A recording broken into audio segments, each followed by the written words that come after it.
Bonjour à toutes et tous, bienvenue pour cette première table ronde consacrée à la démocratie et à la citoyenneté autour du thème « Comment réveiller la conscience civique ?» Donc, je m'appelle Fabien Robert, je vais avoir le plaisir d'animer cette table ronde avec plusieurs invités. Et je vais tout d'abord commencer par les présenter avant de dire un petit mot du sujet et bien sûr de leur passer la parole. Je voudrais tout d'abord saluer Laurence Farrand, qui est députée européenne, qui nous fait le plaisir d'être avec nous. Bonjour. Saluer également Yann Verling, ambassadeur délégué à l'environnement, conseiller régional d'Île-de-France. Bonjour Yann. Bonjour Fabien. Je voudrais saluer Richard Ramos, député du Loiret, secrétaire général adjoint du MoDem, dont on voit dans son environnement qu'il nous fait le plaisir d'être avec nous malgré quelques sujets de santé. Merci Richard. Je voudrais également saluer Erwan Balanan, député du Finistère, qui est avec nous pour cette table ronde. Nathalie Avier-Limas va nous rejoindre dans les minutes qui viennent. Donc, nous allons aborder ensemble pendant une petite heure ce thème, comment réveiller la conscience civique. Et avant de donner la parole à Laurence Farrand, je voudrais dire quelques mots brefs du sujet. Il nous apparaît assez évident, je crois, aux uns et aux autres que il y a un endormissement de la conscience civique, suivant les périodes, suivant les générations, suivant les élections, peut-être aussi, qui se caractérise, on y pense tous, bien sûr, par la montée de l'abstention, qui nous a d'ailleurs peut-être particulièrement frappé lors des dernières élections locales, au point peut-être d'ailleurs de fausser, ou en tout cas de provoquer des résultats surprenants. Mais la conscience civique, ça n'est pas que le vote, bien sûr, c'est aussi l'engagement, plus largement. Et on peut également regretter ou en tout cas s'interroger sur la force aussi des mouvements politiques aujourd'hui et des mouvements citoyens qui, sans doute pour certains, peinent à recruter ou à développer des forces vives. Bref, on parle souvent de crise de la démocratie représentative et c'est étroitement lié à cette question de la conscience civique. Parallèlement à cela, il y a des raisons d'espérer parce qu'il y a une multitude d'éléments positifs. On a en tête aussi les mobilisations citoyennes très fortes, les marches, par exemple pour le climat, notamment chez les plus jeunes qui se mobilisent fortement, des mobilisations parfois anticonformistes, non institutionnalisées, parfois dérangeantes, mais qui sont réelles. On a aussi en tête des participations à certaines élections qui nous ont agréablement surprises. Je pense évidemment à la dernière élection européenne, mais on en reparlera avec Laurence, ou bien peut-être à l'étranger, à l'élection américaine. Donc, il y a aussi des raisons d'espérer et d'une certaine manière une vraie mobilisation de nos concitoyens en fonction des sujets et en fonction des époques. Alors, pour tout de suite passer la parole à Laurence Farrand. Laurence, tu as été élue députée européenne lors d'une élection où tout le monde annonçait une abstention très forte et elle l'a été beaucoup moins que prévu. Comment tu expliques ce phénomène et quel regard tu portes sur ce réveil aujourd'hui nécessaire de la conscience civique? Merci Fabien. En effet, alors moi ce que je voudrais dire, c'est qu'en effet, je pense qu'il n'y a pas de meilleur support à la démocratie que les élections, mais qu'en effet, comme ça a été décrit par cette introduction, on a un problème pour les reconforter. Et à ce titre, les élections européennes sont un cas d'école parce que depuis des échéances et des échéances, c'est l'élection mal aimée des citoyens, celle où on attend toujours beaucoup d'abstention.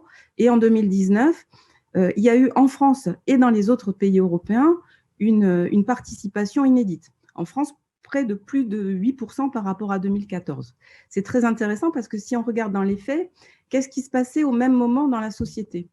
Eh bien, en France, on était en plein grand débat national pour les Gilets jaunes. Je pense que c'est très intéressant de s'arrêter sur ce point parce que le mouvement s'était déclenché, avait été très éruptif et puis ce grand débat était arrivé où partout dans notre pays, des débats ont été organisés et médiatisés par les élus locaux. Je pense que ça, c'est très important, il faut s'en rappeler parce que le débat, il a commencé à mûrir, à maturer et à éveiller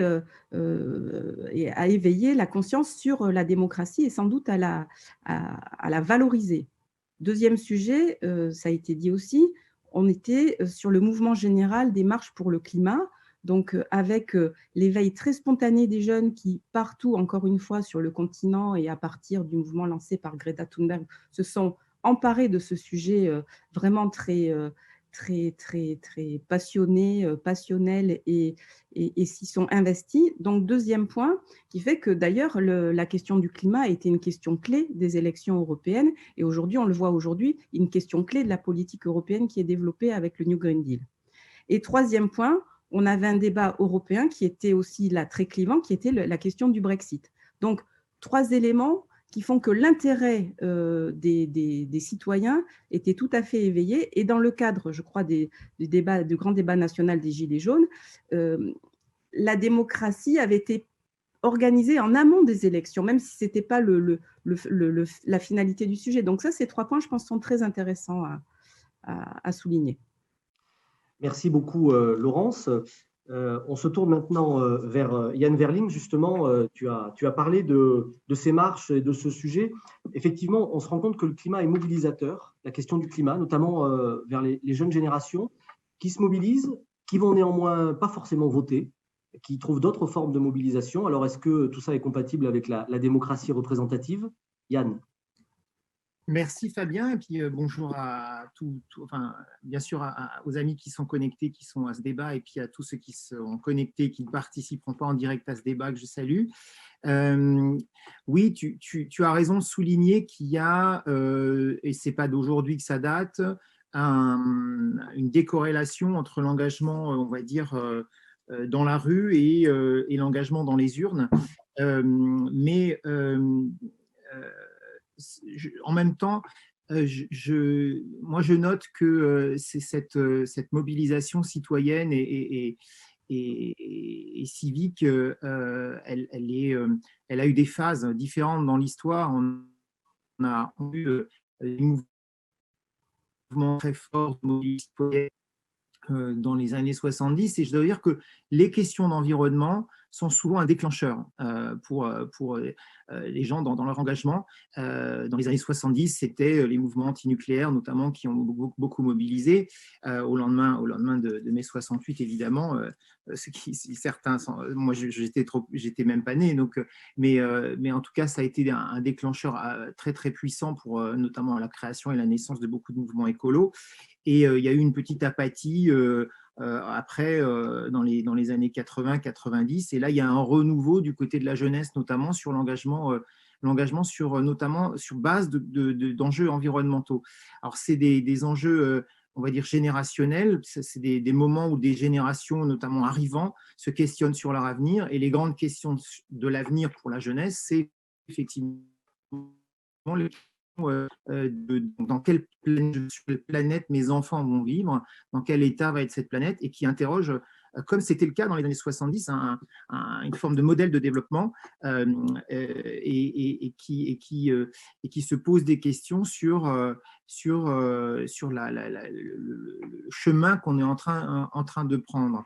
Et moi, je dois dire que les manifestations pour le climat qui ont globalement abouti en France, notamment à des formes, on va dire, où le politique a essayé de maîtriser un peu la question et la situation en créant notamment la Convention citoyenne pour le climat.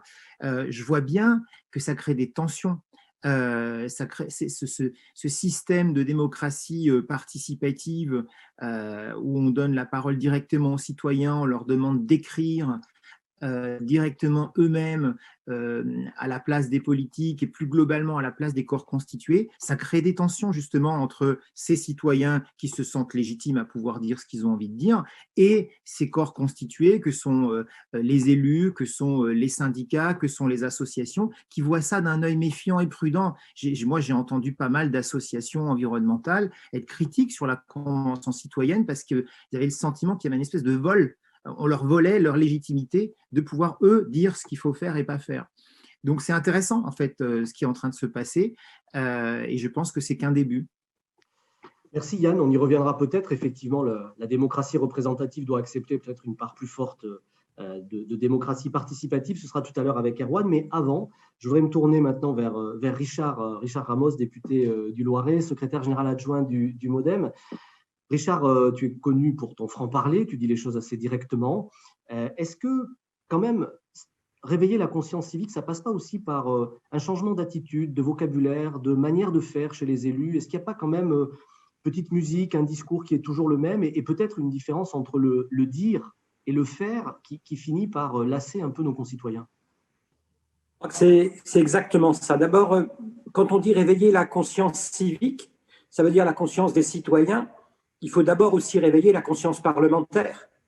Quand on a un texte sur la sécurité globale qui arrive et que la moitié des gens qui le votent en conscience pensent que c'est un mauvais texte et qui le votent quand même, avant de faire la leçon aux autres, il faut d'abord se poser la question, en tant qu'homme et femme politique, c'est quoi ma conscience? Comme dirait Pierre Rabhi, prends ta part à la hauteur de ton territoire. Et puis, s'il fallait réveiller la conscience, ça veut dire que la conscience, elle est encore là, la conscience citoyenne. Moi, je crois que la conscience s'est déplacée. La conscience, elle n'est plus dans les partis politiques. Et la question, c'est de se dire pourquoi la conscience citoyenne, qui est là, qui est vivante. Chaque jour sur notre territoire, on voit des gens et des femmes, des jeunes qui se mobilisent pour faire des choses. Mais les partis politiques ne sont plus le réceptacle de la conscience citoyenne. Et la question qu'il faut qu'on se pose, nous, qui sommes quasiment le seul parti capable de faire ça, parce que, rappelez-vous Arras, rappelez-vous 2007, le MoDem, parti humaniste, eh bien, nous devons non pas réveiller la conscience, mais réincarner la conscience à travers notre mouvement politique. Et tu l'as dit, je pense que pour réveiller ça, la question ce sera de dire aujourd'hui et demain, c'est quoi un parti politique? Et donc, c'est comment on pourra donner ce mouvement-là. Et je pense que oui, il faut aujourd'hui avoir un autre rapport à l'autre. Et moi, je le dis souvent, j'arpente la France quasiment tous les 15 jours où je vois des petits paysans, des petits producteurs, etc. Et ma fierté, alors que j'étais assez inconnu il y a 3 ans, c'est quasiment à chaque fois, on m'arrête, on me dit, mais c'est pas mal ce que vous faites, monsieur Ramos. Pas ce que vous disiez, pas ce que vous dites, ce que vous faites. Et donc, je crois que tout sera dans le faire. Et je vais donner un exemple et je m'arrêterai là. Pendant des années, j'ai eu des journaux pour enfants pour leur apprendre à bien manger qui tiraient entre 600 000 et 1 million d'exemplaires. Eh bien, je crois que je me suis trompé pendant 17 ans. Je crois que le fait, vous vous rappelez de l'instruction civique, citoyen, civique, conscience citoyenne, civique, c'est terminé. C'est-à-dire prendre l'enfant pour lui expliquer ce qu'il faut faire de façon cartésienne, professorale, en le prenant comme s'il était à l'extérieur de la société terminée. Quand on est à la cantoche, pendant 20 minutes, le gamin est pris pour un petit roi qu'on va servir. Et peut-être qu'on va prendre 3 minutes pour lui expliquer comment il faut manger. Non, il faut le faire. Il faut qu'il aille faire la cuisine. Il faut qu'il aille regarder ce que c'est qu'un paysan.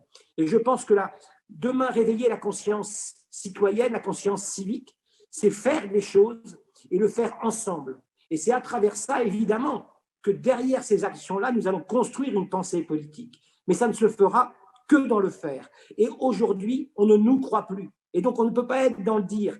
Et je vais voler une phrase à Marc Fesneau.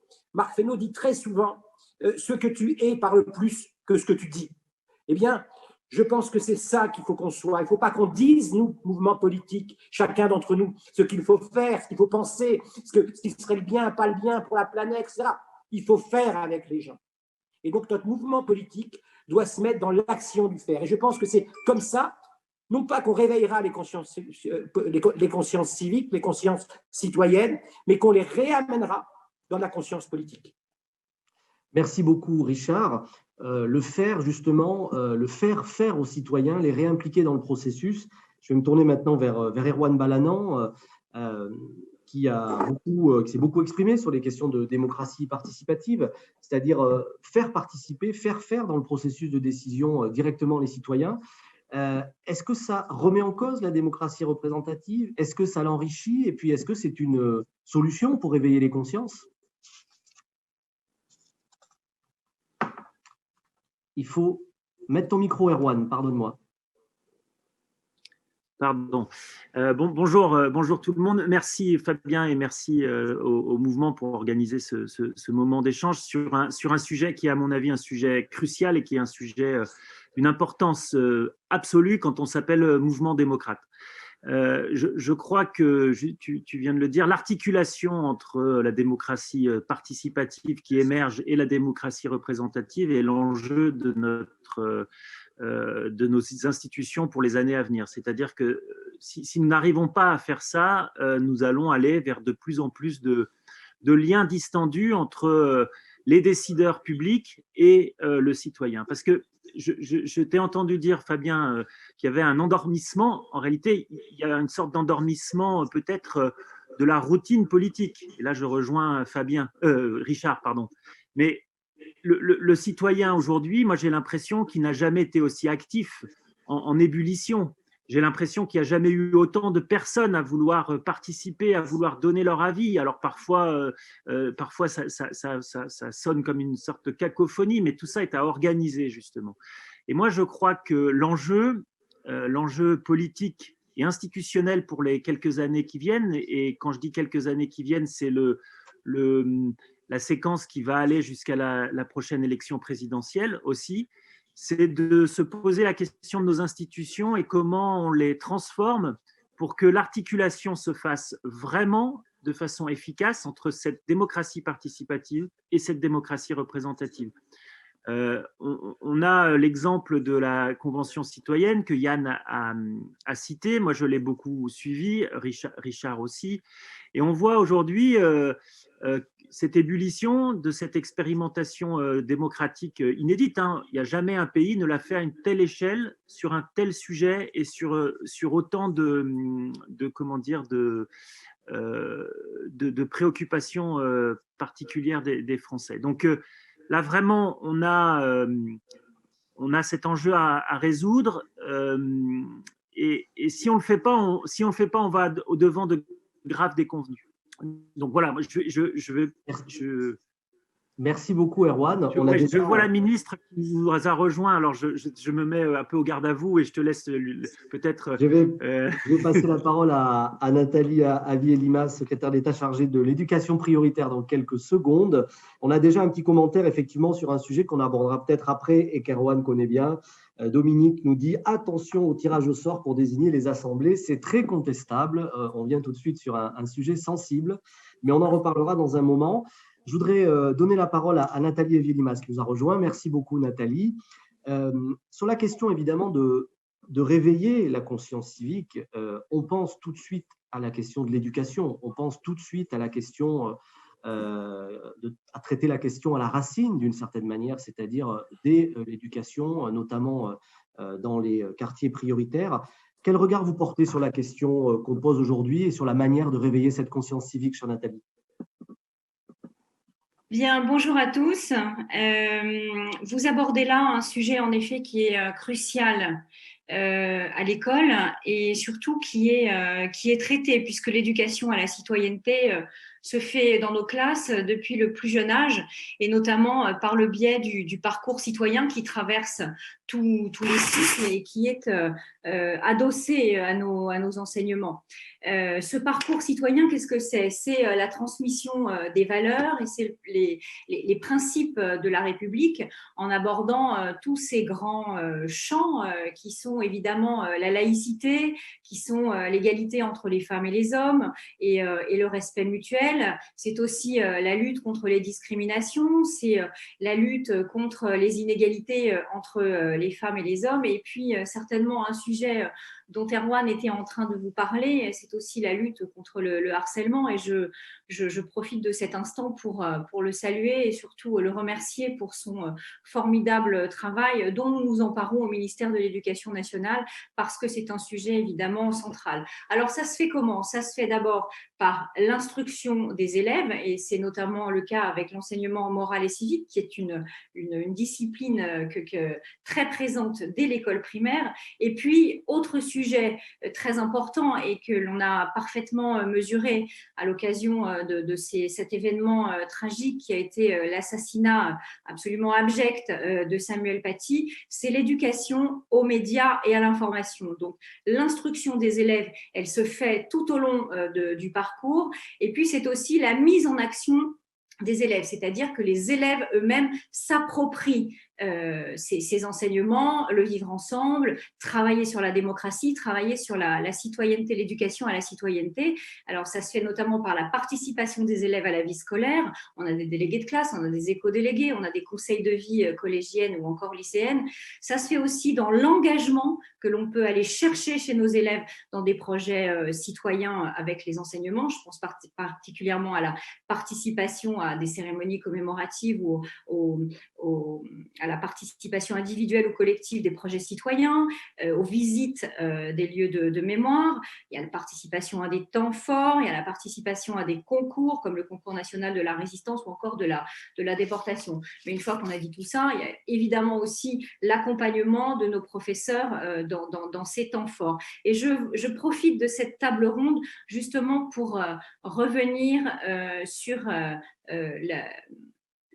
l'assassinat de Samuel Paty, qui a réveillé chez nous des crispations très très fortes, et vous redire tout ce qui est fait, tout ce qui est mis en place à l'école. Et là encore, je veux saluer véritablement l'investissement et l'engagement de Jean-Michel Blanquer, ministre de l'Éducation nationale, qui, depuis qu'il est arrivé au ministère en 2017, a beaucoup œuvré en matière de valeurs de la République et pour le respect de la laïcité.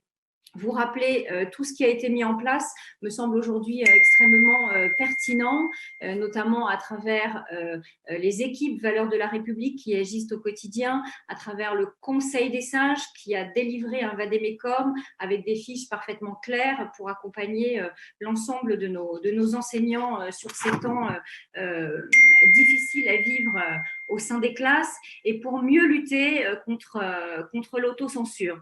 Le rapport suite à l'assassinat de Samuel Paty a d'ailleurs été rendu hier et met parfaitement en lumière que les équipes ont bien travaillé autour de lui pour l'accompagner au mieux, même si tout cela s'est fini malheureusement tragiquement.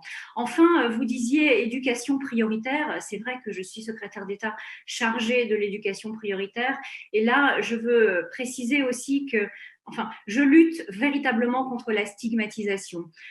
Ces faits particulièrement odieux et difficiles se produisent dans l'ensemble de nos établissements, et je ne veux surtout pas que l'on considère que parce que nos élèves sont scolarisés en réseau d'éducation prioritaire, eh bien, seraient peut-être plus enclins à ces actes parfois difficiles. Voilà, je pose un grand cadre là comme ça, et puis je crois que l'intérêt, c'est surtout de répondre à vos questions.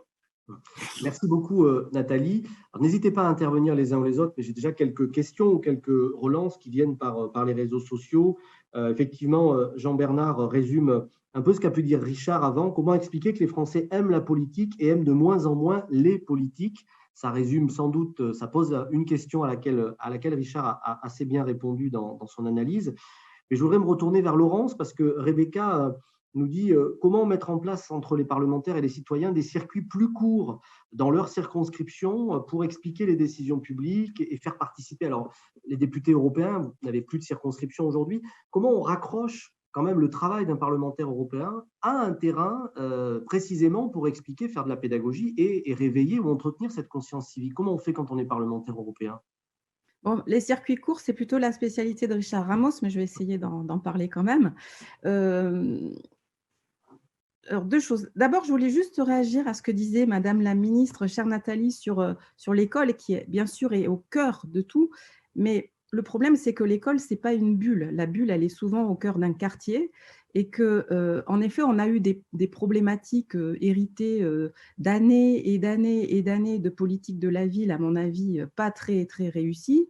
Et on a cette question de mixité qui est clé. Et je raccrocherai à ce que disait Richard Ramos sur, en effet, il faut que le lien il se fasse partout, et il faut que la République, le débat, il soit aussi dans ces quartiers. Donc voilà, on a quand même des sujets pour nous tous qui sommes aussi élus de proximité, pour faire en sorte qu'on puisse réintroduire l'éducation, on puisse réintroduire la culture, et on puisse réintroduire la mixité sociale dans tous les quartiers. Bon, ça c'est une chose. Alors, je reviens à la question. Comment on fait quand on est député européen pour agir en proximité? d'une part, c'est la responsabilité de chaque élu. Moi, je suis aussi élu local, donc ça me donne des possibilités de le faire. C'est un éclairage un peu de fourmi pour dire, pour travailler, pour expliciter ce qui est son travail, pour faire des visites. Il y a beaucoup de cas où l'Europe si lointaine, elle commence, je trouve, moi, de plus en plus à être comprise. On était toute la semaine sur le terrain avec les banques alimentaires pour dire l'Europe, elle finance cette politique de solidarité, par exemple. D'une manière plus générale, il y a quand même un grand dessein au sein de notre politique européenne actuellement, qui est une instance que nous poussons, notre mouvement politique avec nos alliés de gouvernement et dans le cadre de la liste Renaissance, qui est ce projet de la conférence pour l'avenir de l'Europe. Alors, cette conférence pour l'avenir de l'Europe, elle rebondit, et c'est d'une actualité triste ou nostalgique sur la Convention pour l'avenir de l'Europe qui avait été instituée par Valéry Giscard d'Estaing il y a 13 ans et qui réunissait à l'époque députés, commissaires, etc. Là, le projet de cette conférence pour l'avenir de l'Europe est bien de rapprocher les institutions européennes des citoyens et donc à la fois de créer des débats sur les grands sujets de société que nous partageons, que ce soit l'environnement, la défense, l'élargissement, enfin voilà, tous les grands problèmes que nous pouvons traiter, mais aussi à terme de pouvoir infléchir les traités qui font que, par exemple, les parlementaires européens n'ont pas le droit d'initiative sur les lois, que la réflexion aussi sur la création de listes transnationales. Voilà, donc ce projet, il est en cours. On sent que c'est une démarche très compliquée parce qu'il y a des freins au sein des institutions. On se dit, tiens, est-ce qu'on va être dépossédé d'une partie des prérogatives législatives? Mais déjà, ce point. Juste aussi un petit ajout sur le rôle de l'Europe. Il y a la question, bien sûr, l'expression citoyenne civique, elle existe pour beaucoup sur les réseaux sociaux aujourd'hui. Donc, c'est un sujet à part entière.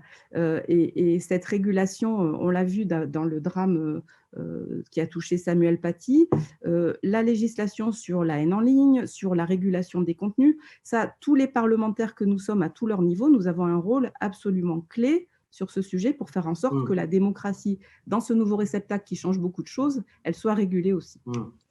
Merci. Je vais revenir vers Richard. Richard, certains ont souvenir d'une action que tu avais menée pendant le confinement qui consistait à distribuer du gel hydroalcoolique dans ta circonscription et ça avait donné lieu à quelques reportages. Alors, c'est du faire, c'est ce que tu as dit tout à l'heure. À un moment donné, on passe au faire, on est dans l'action concrète, mais j'ai envie de te poser une question un peu provocatrice.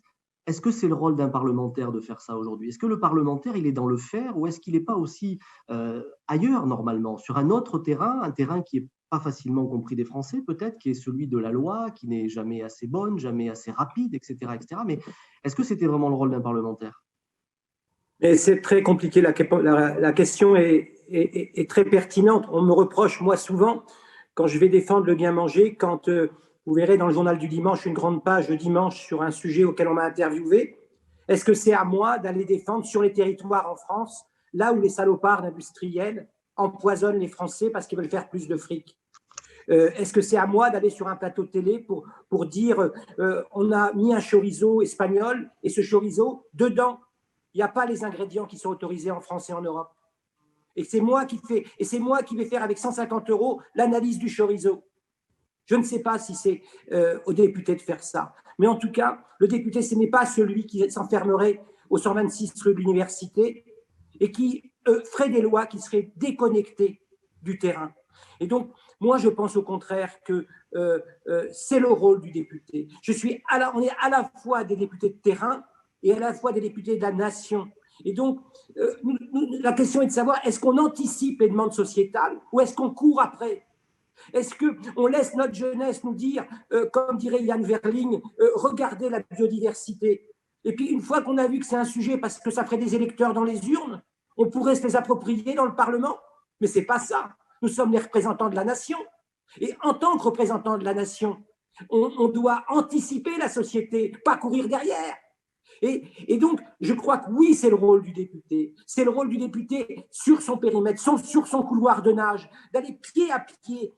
Demain, dans un paysan qui vous appelle et qui me dit je n'arrive pas à travailler aujourd'hui avec la grande distribution. Un autre qui vous dit on va me payer comme je l'avais fait, vous savez, où j'avais déversé 1 tonne d'oignons devant un Auchan avec mon écharpe, où le paysan était payé 7 centimes, revendu 2,49 €.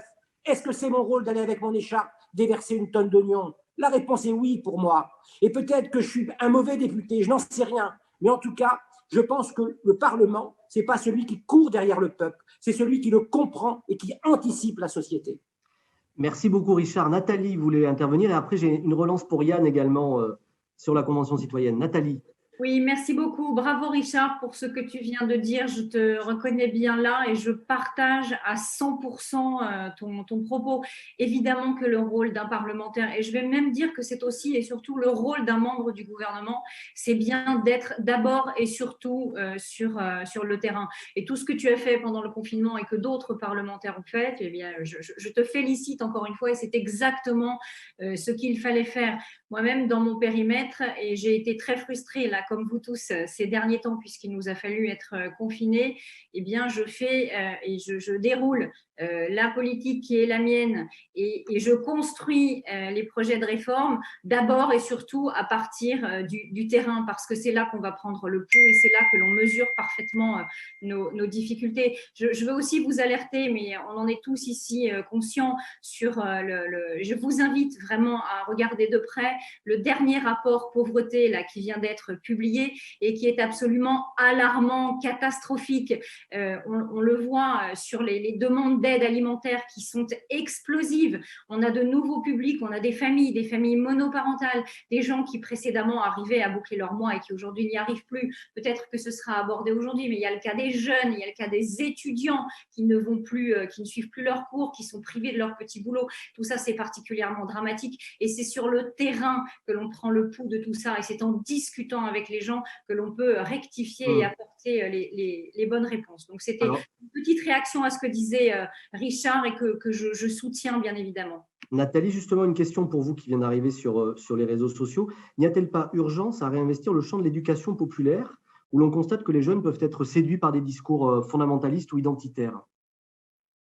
Oui, très probablement, même certainement. Et d'ailleurs, c'est ce que nous faisons aussi sur le territoire. Et là, pour le coup, je vais répondre davantage dans mon périmètre, c'est-à-dire celui de l'éducation prioritaire, où nous mettons en place un travail et un maillage extrêmement fin avec les associations, justement, en ce sens, à travers les cités éducatives. Je rappelle qu'il y a 80 cités éducatives sur le territoire, j'en ai annoncé 40 supplémentaires, et je vais vous dire le fond de ma pensée, c'est même aujourd'hui largement insuffisant. En tout cas, les associations, il y a un véritable partenariat à mener avec l'ensemble des acteurs sur le territoire.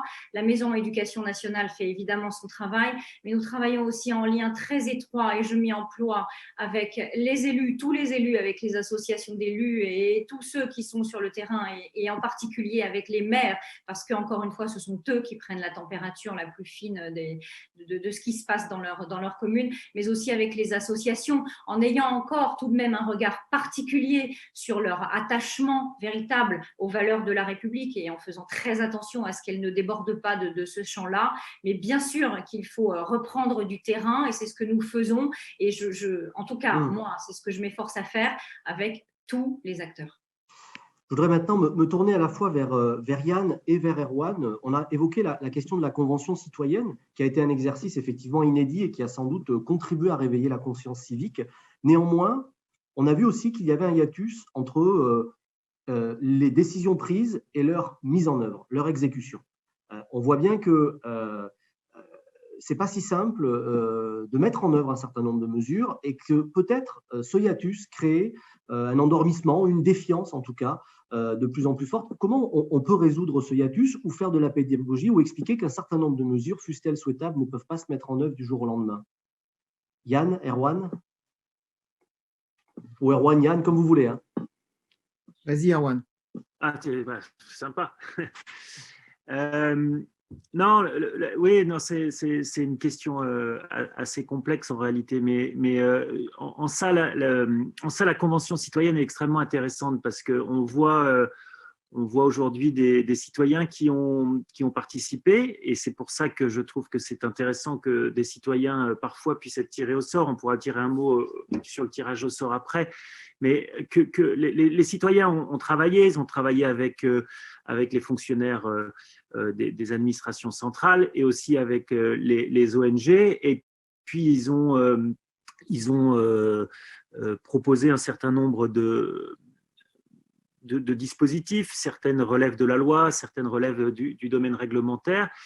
Et aujourd'hui, on est en train le gouvernement est en train de finaliser l'écriture du texte qui va porter cette loi, qui va porter ces mesures législatives, qui va être une grande loi du quinquennat. Hein. Ça va être un texte énorme, extrêmement important, où on va avoir des grandes avancées. Et puis, c'est vrai qu'il y a une petite incompréhension entre parfois les citoyens qui pensent que on ne va pas assez vite, mais ils se confrontent en réalité à toute la difficulté de la décision politique. Et Nathalie, elle le connaît aussi maintenant qu'elle est de l'autre côté et au niveau du gouvernement. C'est-à-dire qu'entre l'absolu où on veut aller et puis la réalité du terrain, c'est extrêmement compliqué. Donc, il y a ce travail de pédagogie à faire et d'articulation à faire. Juste sur le rôle, justement, par rapport à ce que disait Richard. Richard, c'est un bon député. Mais il a bien parlé de couloir de nage, et c'est intéressant parce que c'est justement ça. Il y a des députés qui nagent le crawl, il y a des députés qui font du papillon, et il y en a qui vont nager sur le dos. Ce que je veux dire par là, c'est qu'on a chacun nos spécialités et nos domaines d'intervention. Et moi, par exemple, qui suis commissaire aux lois, alors effectivement, je travaille moins sur les sujets agricoles, bien qu'en lien avec ma circonscription, je le fais, et ça, sur le terrain, tous les week-ends, on est… Voilà. Mais par contre, quand on travaille sur les prisons, on va visiter les prisons et on passe du temps dans les prisons. C'est un exemple, par exemple. Donc voilà, mais chaque député a ses domaines, et chaque député a son style, et le style de Richard est inégalable, évidemment. Mais voilà. Mais bon, toujours est-il que sur cette question de l'articulation, et je vais dire un mot du tirage au sort, parce que je sens qu'il y a des craintes parfois sur le tirage au sort. Je sais que François, s'il nous écoute, n'est pas du tout un grand fan du tirage au sort. Mais le tirage au sort n'a aucune vocation à remplacer l'élu. Le tirage au sort, il permet d'avoir un travail, un travail d'analyse de la réalité des citoyens, parce que l'avantage du tirage au sort, c'est qu'on peut tirer au sort des gens qui ne participent pas habituellement. Vous savez très bien, quand vous faites une réunion publique ou une réunion de quartier, vous avez toujours les mêmes ce sont les mêmes qui parlent. Ce sont des Richard Ramos qui vont ouvrir… Ce sont les citoyens professionnels, comme on les appelle parfois. Voilà, non mais c'est vrai. Et l'avantage du tirage au sort, ça permet d'aller dans des angles morts, des gens qui n'auraient jamais participé à la politique et qui se retrouvent là et qui se retrouvent à donner un avis, et c'est intéressant. Mais ce n'est pas eux qui vont faire la décision, et on le voit sur la Convention citoyenne, et je vais conclure là-dessus. La Convention citoyenne, elle sera votée par les parlementaires. On aura eu un travail avec eux, et c'est tout l'enjeu de faire ce travail, c'est l'enjeu et c'est la difficulté, hein, parce qu'eux, ils se sentent investis d'une mission, mais ce n'est pas eux qui vont faire la loi au bout du compte, et c'est ça qu'il faut qu'on arrive à articuler. Donc voilà, pour moi, la démocratie participative n'a pas vocation à remplacer la démocratie représentative, elle a vocation à l'enrichir, à prendre le pouls de cette citoyenneté émergente qui n'a pas non plus nécessairement envie d'être élue, et de travailler ensemble pour que chaque opinion dans notre pays soit prise en compte. Et d'ailleurs, Gérald nous dit depuis la Haute-Loire qu'il ressent aussi effectivement cette envie, dont la sienne, cette soif de participation directe aux décisions. Il en témoigne sur les réseaux sociaux. Yann, sur cette question également du temps. Je sais pas. D'abord, moi, j'aime bien débattre avec Richard parce qu'il me réveille et il nous réveille tous, et ça, c'est super, parce que je trouve qu'il a dit quelque chose qui traduit quelque chose de très fort. C'est qu'il ne faut pas oublier, quand on est engagé, que ce soit parlementaire ou militant, hein, il n'y a pas de différence pour moi de ce point de vue-là. Il ne faut pas oublier d'être militant, il ne faut pas oublier d'être engagé. Il ne faut pas oublier de porter la voix, de donner ses idées, et de ne pas juste être… Parce qu'il y a cette tendance, une fois qu'on est élu, on a des phases, hein, on y réfléchit tous, et il y a des phases où on devient un organisateur du débat, on devient quasiment, on veut faire aussi bien que le haut fonctionnaire qui nous accompagne en termes de technicité. Non, ce n'est pas notre rôle. Notre rôle, il est vraiment d'être des militants et des engagés, il ne faut pas l'oublier. Et je crois que c'est quand on l'oublie qu'on suscite du questionnement dans la société, on suscite du questionnement dans la population qui ne sait plus où on veut aller, qui ne connaît plus nos idées, qui ne sait plus ce qu'on veut faire et qui se mobilise. Alors, on a des mouvements populaires, on a des mouvements citoyens qui nous interrogent. Et moi, il y a une question au fond qui me questionne. Enfin, quand ça se passe, quand on a des mouvements citoyens, quand on a des mouvements parfois durs, hein, comme les Gilets jaunes, par exemple, mais quand on écoute les revendications des jeunes pour le climat, parfois c'est très radical aussi. Et que derrière, la réponse, c'est d'organiser des grands débats, d'organiser des conventions citoyennes, et que derrière, on n'en fait rien, c'est terrible en fait. En fait, la rupture, elle est absolument dramatique. Parce que, moi, je me rappelle du grand débat qu'on a organisé au lendemain des Gilets jaunes. Qu'est-ce qu'on en a fait? Moi, je ne sais pas aujourd'hui ce qu'on en a fait. Et c'est très important de ne pas tromper les gens quand on leur dit on vous donne la parole. Ça, c'est très problématique. Et moi, sur la Convention citoyenne, j'ai beau… je crois qu'on a perdu Yann, malheureusement, d'un seul coup. Pardon, Erwan, tu voulais rebondir? Ouais, alors je ne sais pas ce qu'il allait dire exactement sur la Convention citoyenne, mais moi, je peux pas laisser dire qu'on n'a rien fait. C'est pas vrai. Cette Convention citoyenne, elle va aboutir sur un grand texte, un texte qui va être un texte, je veux dire, on va y passer un sacré bout de temps, hein, et ça va particulièrement changer la vie des Français dans les années qui vont venir, parce que sur la Convention citoyenne, à l'issue de la Convention citoyenne, on va prendre un certain nombre de décisions, et Richard le sait aussi, certaines décisions qui étaient bloquées dans les tiroirs des ministères depuis 10 ans. Ça fait 10 ans que c'est comment dire, certaines de ces dispositions, certains de ces textes, certaines de ces lois, on n'osait pas les prendre. Enfin, pas nous, les hommes et les femmes politiques n'osaient pas les prendre. Et là, il y a eu un coup d'accélérateur qui est évident. Alors, vous avez des gens comme Cyril Dion qui continuent à dire qu'on est en régression sur les questions environnementales. Moi, je suis désolé, hein, quand on avance, on ne recule pas, hein.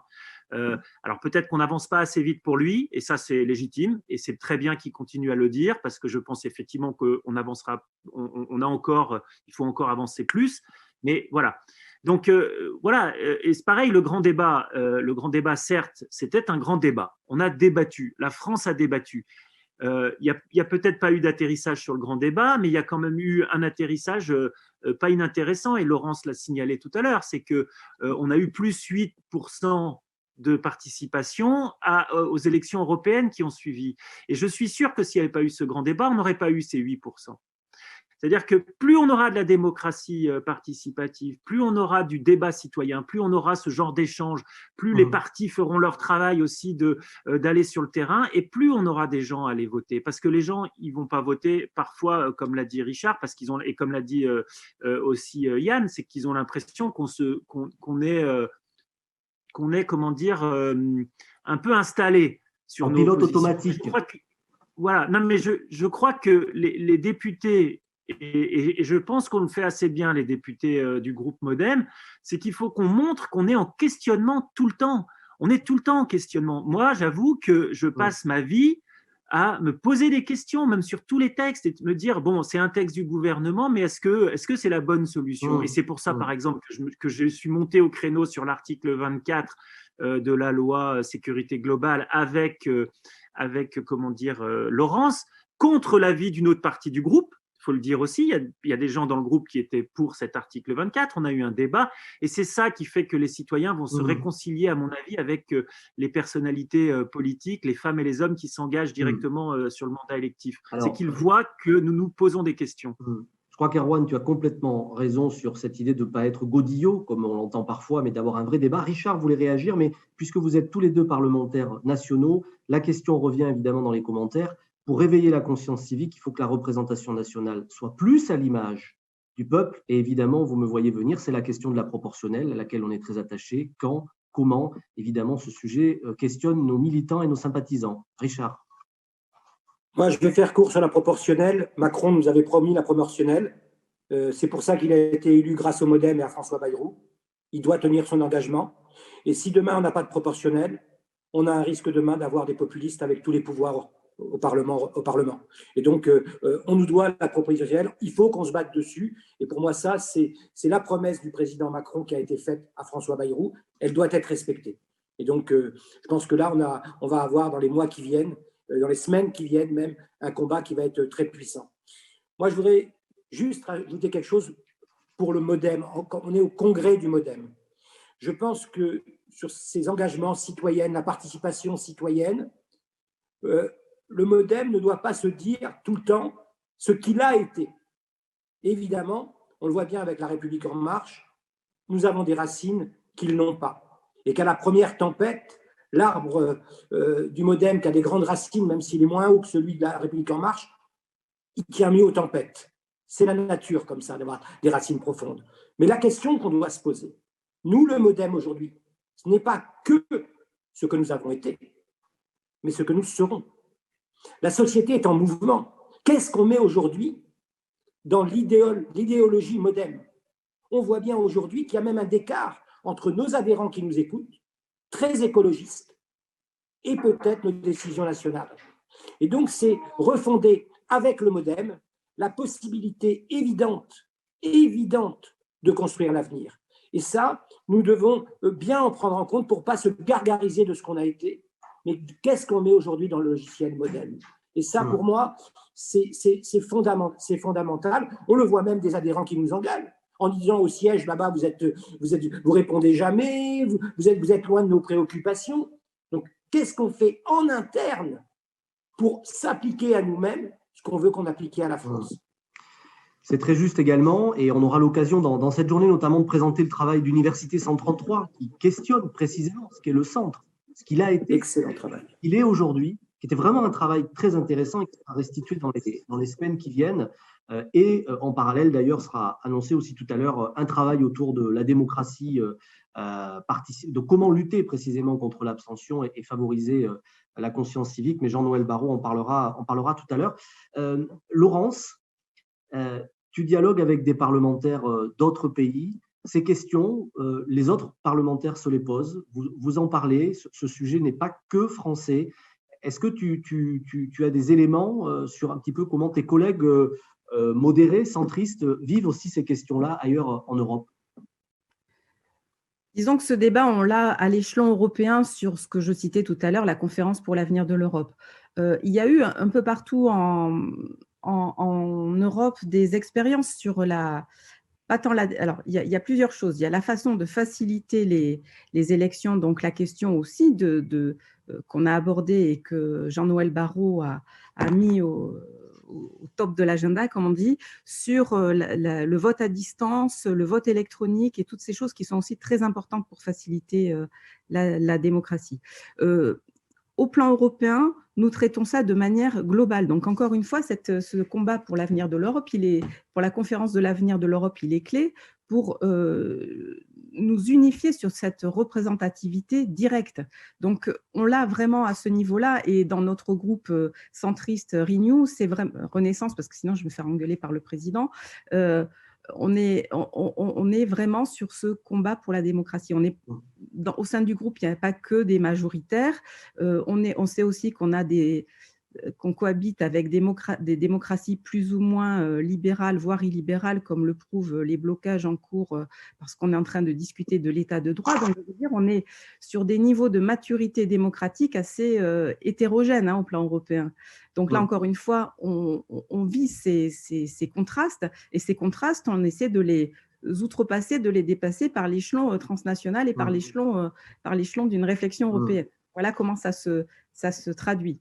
Mais en effet, et pour ce qui est de notre combat et débat national, moi je rejoins tout à fait l'obligation qu'a aujourd'hui le gouvernement de mettre sur la table ce débat sur la proportionnelle et de le conclure, parce que c'est un engagement très fort. Et en effet, si on n'a pas cette bonne représentativité de tous les citoyens, il y a une étude qui est vraiment très intéressante qui a été faite sur ce sujet, sur le fait qu'aujourd'hui et demain, 80% des votes pourraient être des votes de contestation, soit par le vote, l'abstention, le vote blanc ou les extrêmes. C'est un véritable danger. Donc, il faut y répondre avant d'avoir le crash test.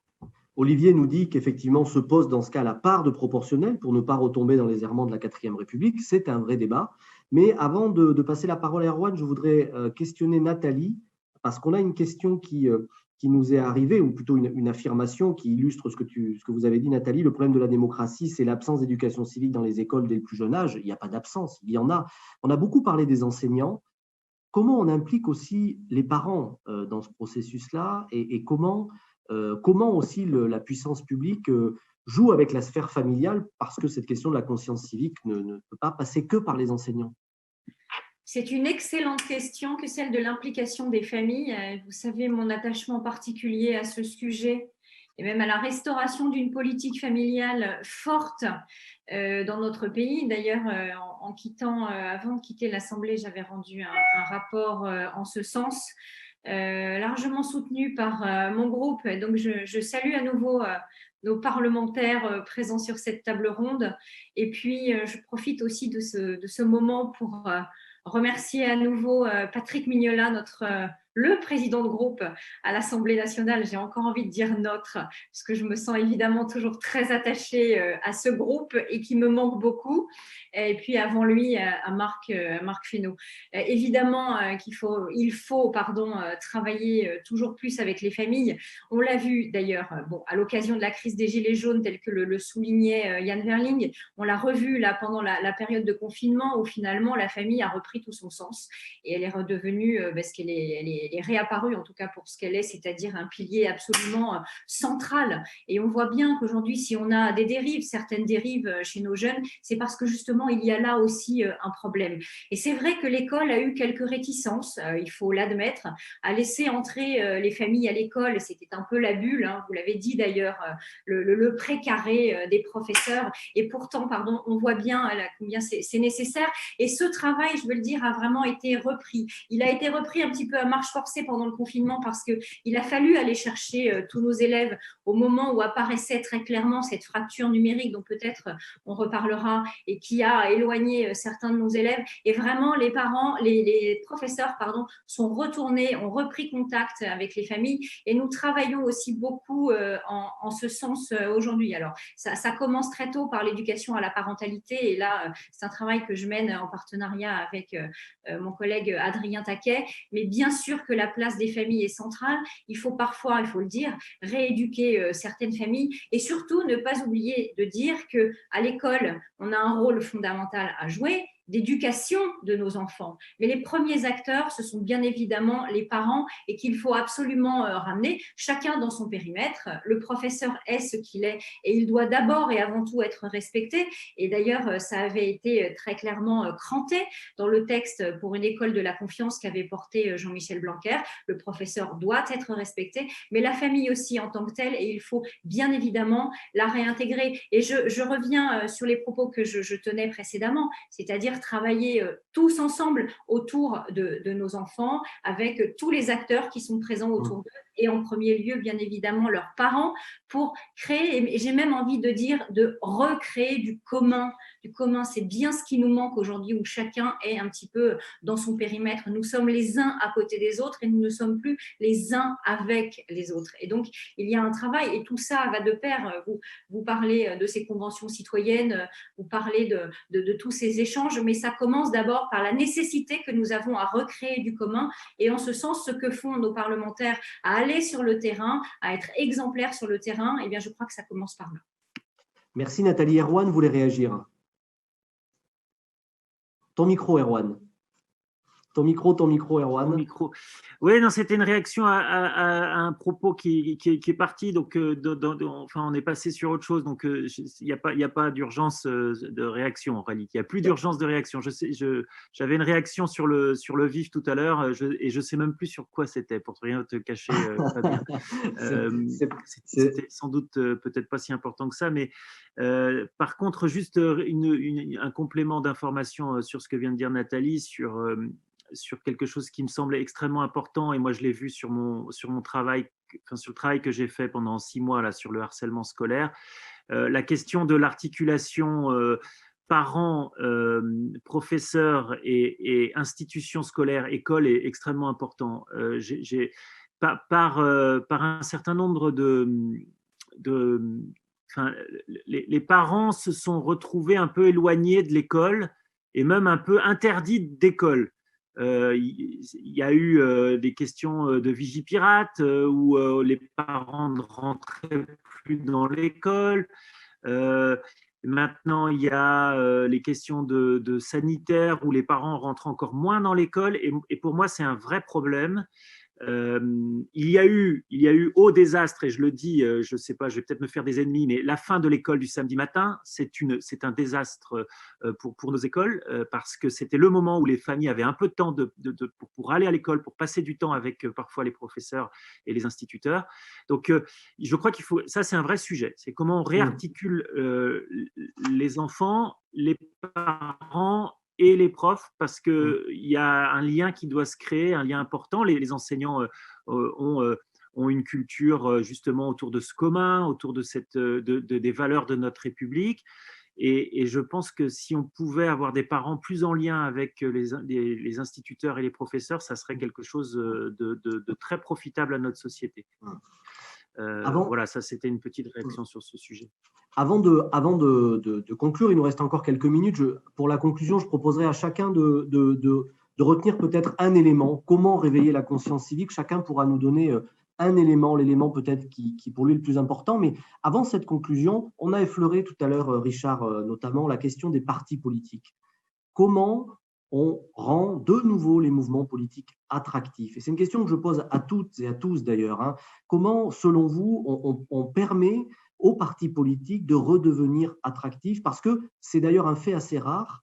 Je pense qu'aujourd'hui, aucune formation politique ne peut prétendre à être extrêmement attractive, alors qu'il y avait toujours, suivant les époques, telle ou telle formation qui était plus ou moins attractive. Aujourd'hui, c'est un problème que tous traversent. Comment être de nouveau attractif? Qui souhaite répondre? Richard, peut-être tu avais effleuré le sujet tout à l'heure. Est-ce que tu démarres? Eh bien, d'abord, je pense que le mouvement démocrate est le parti qui peut incarner la meilleure attractivité. Je le pense parce qu'on a tous les fondamentaux pour le faire. Mais on ne pourra le faire que sur un projet. C'est-à-dire qu'aujourd'hui, on ne va pas dire à quelqu'un écoute, viens prendre une carte au modem parce que la carte est orange. Elle vient prendre au modem parce que j'ai un projet à de société à te proposer. Et regardez nos conseils municipaux dans les territoires. On a souvent des femmes qui sont arrivées parce qu'elles arrivent dans le village depuis 5-6 ans et parce qu'elles veulent s'impliquer, parce qu'elles ont des enfants, elles veulent s'impliquer dans la cité. Mais elles s'impliquent parce que la municipalité est porteur d'un projet. Et on ne pourra refaire venir chez nous en masse, je dis bien en masse, l'objectif c'est de faire du volume, excusez-moi de parler aussi crûment, que si on porte un projet fort. Et aujourd'hui, on ne peut pas se contenter au modèle de nous dire que ce qu'on a été, parce que nous avons besoin de savoir qui on a été, ça ne suffira pas à faire réadhérer. Donc, on ne le fera que sur des projets. Et donc, après, en fonction des uns et des autres, en fonction des présidents de fédérations qui nous écoutent, j'ai eu il n'y a pas très longtemps, que ce soit Guy Toreil, que ce soit Véronique Richez-Le Rouge, que ce soit Siam à Saint-Étienne, des présidents et des présidentes de Fédé qui me disent, Richard, sur ce sujet-là, comment on va faire ensemble localement? Et donc, c'est que chacun au mouvement démocrate a son strate, simple adhérent, conseiller municipal, adhérent adjoint, adhérent maire, adhérent président. Eh bien, c'est ensemble qu'on va réussir parce qu'on va mettre des projets, on va hiérarchiser nos projets avec une pensée, notamment avec Laurence, qui est une pensée européenne, qui est notre ADN, j'ai envie de dire, et on va décliner le projet qui est un grand projet de vie mondiale. C'est-à-dire, qu'est-ce qu'on propose comme la France des Lumières, qu'est-ce qu'on propose au monde, je le dis bien au monde, comme modèle de société. Et chacun à notre niveau, les députés européens comme Laurence, nous les parlementaires français, vous les présidents et les adhérents du MoDem, nous redéclinerons en fonction de notre territoire et notre périmètre de chacun ces projets-là. Et je pense que si on fait ça chacun à notre place, on va faire revenir beaucoup de monde au MoDem. Merci Richard. Quelqu'un d'autre souhaite réagir sur les partis politiques? Sinon, oui, Erwan. Et après, on va devoir conclure. Erwan. Ouais, et je vais être très rapide et je vais exactement dans le sens de Richard, c'est-à-dire qu'un parti politique qui sera attractif aujourd'hui, c'est un parti politique qui va proposer un projet de société avec un peu, sans avoir peur aussi de parler d'utopie dans le sens de ce qu'est le sens réel de l'utopie, c'est-à-dire de créer des projets qui sont des projets désirés. Et c'est ça qu'il faut qu'on arrive à faire. Et Richard a complètement raison. Et je pense qu'il faut on avait fait un travail remarquable et qui maintenant date un peu. Et je pense que ça serait bien qu'on puisse avoir de nouveau une sorte de grand congrès fondateur sur les idées. C'était Arras. Arras en 2008 était un moment extraordinaire. Et je pense qu'il faut qu'on ait de nouveau notre Arras assez rapidement. Et qu'on ait toutes les préoccupations aussi. On est orange, mais il faut qu'on se borde d'un liseré vert tout autour de notre orange pour avancer sur les questions environnementales. Parce que moi, je vois deux enjeux dans notre société. C'est l'articulation de la démocratie avec la vie des citoyens et la question de la transition écologique. Et les deux se répondent souvent. Et je pense que Yann, là-dessus, il va pouvoir compléter. Mais si tu me permets, Erwan, c'est un bon mot de conclusion pour te concernant. Démocratie, écologie, deux enjeux majeurs qui réveillent les consciences civiques. Tu as raison, c'est mobilisateur. Je vous pose la question, et je commence par Nathalie, puis Laurence. Comment réveiller les consciences civiques? Le mot de la fin en une, 2 minutes chacun, avant qu'on rende l'antenne. Nathalie. Très bien, merci. Alors, rapidement, moi, je rejoins évidemment ce qu'a dit Richard sur le projet. Je crois que l'adhésion, elle passe par un projet. Je reviendrai aussi sur le commun, parce qu'évidemment, il faut qu'il soit commun, que tout le monde puisse se l'approprier. Et donc, je pense qu'il faut inverser la verticalité. On nous a souvent attaqué, critiqué, mais c'est notamment apparu très fortement au moment de la crise des Gilets jaunes, sur la verticalité de nos décisions. Eh bien, je crois qu'il faut l'inverser, cette verticalité, qu'il faut absolument que tout parte du terrain et de nos territoires et de nos élus. Alors, pour en revenir un petit peu sur les partis et là sur notre formation politique, moi j'ai envie de parler d'une famille politique parce que nous sommes d'abord et avant tout une grande famille. Une grande famille politique. Peut-être le moment est-il venu aussi de nous remettre en question sur notre mode de fonctionnement, sur notre façon de travailler et donc d'être plus ouvert et d'être attractif sur notre façon aussi de mieux accueillir et de mieux intégrer nos jeunes parce que notre formation politique et là d'ailleurs les instances jeunes viennent de se renouveler et je salue notre ami Auguste Hott et avant lui… Pardon Nathalie, je joue la montre, je suis désolée, on me presse beaucoup, il faut que vous concluiez. Alors je vais aller très vite. Donc, recréons du commun, faisons-le tous ensemble et à partir d'abord et toujours des territoires. Laurence, Yann, Richard. Laurence. La question est toujours de créer de la différenciation. Je pense qu'aujourd'hui, dans l'offre politique, finalement, il y a une ligne de fracture qui est un petit peu trop marquée entre les partis radicaux clivants qui vont vers les extrémismes et puis les partis plus démocrates. Au sein de ça, il faut qu'on fasse entendre une différence qu'on a. Et la différence qu'on a, pour moi, elle se résume en 2 mots, c'est l'enracinement, on en a parlé, et notre liberté. Et notre liberté, elle doit nous permettre d'être innovants et surtout d'être vraiment dans une écoute plus forte que celle que peut-être on a pu avoir jusque-là pour traiter de nos grands sujets de société de manière très ouverte. Je pense que, je reviens 2 minutes sur les municipales, on a vu le réflexe très partisan qui est revenu très rapidement, même dans les nouveaux partis et chez En Marche pour les citer très nommément. Je pense que ça, on l'a toujours évité. Et pour ça, on doit faire valoir notre liberté de ton et notre liberté d'écoute. Et en effet, je pense qu'on peut progresser sur la démocratie participative au sein plutôt, pour moi, de cadres type grand débat où il n'y a pas ces histoires de tirage au sort, mais parce qu'on est enraciné et qu'on est partout. Merci beaucoup, Laurence. Yann.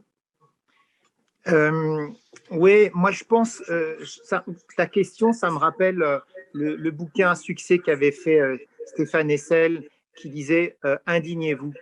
Et je crois que le fond, il est là. Ce qui fera que des gens nous rejoignent des partis politiques, c'est qu'à un moment donné, ils y trouveront écho à leurs indignations. Et puisque c'est un peu mon engagement personnel, je peux vous dire que sur les questions d'environnement aujourd'hui, il y a des indignations très fortes et relayer, porter ces indignations sur les dégradations de la planète, notamment vis-à-vis des jeunes générations, mais pas que. Je pense aussi aux jeunes parents qui s'inquiètent pour le devenir de leurs enfants. On relayera là des indignations et on remobilisera, parce que l'engagement politique, c'est quelque chose de tripal. Et si on ne joue pas sur les tripes, si on est trop un petit peu à la surface des choses généralistes, on ne mobilisera pas. Et les gens, ils ont envie aujourd'hui de se mobiliser sur des choses qui les indignent, et c'est ça qu'il faut qu'on relaie. Merci beaucoup Yann. Richard? Moi, simplement pour vous dire qu'on y arrivera par un alliage qui est celui du cerveau et des tripes. C'est-à-dire qu'on doit mélanger ce jus de cerveau et j'ai envie de dire, même cette sueur que chacun doit avoir. Et on y arrivera sans opposer la réflexion qui est notre parti, qui est aussi un parti d'intellectuels, avec la viscéralité. Mais si on ne veut que conceptualiser comme un think tank intellectuellement la société, on va échouer. Et donc, le modem doit être l'alliage entre le cerveau et les tripes. Merci beaucoup, Richard. Écoutez, je crois que chacun a eu une belle image de conclusion. Merci beaucoup, Nathalie, Laurence, Yann, Richard, Erwan. Merci beaucoup pour cette première table ronde. Et maintenant, on se retrouve pour les tables rondes en début d'après-midi, mais je crois que tout de suite, on a une vidéo, un message vidéo de Bruno Le Maire.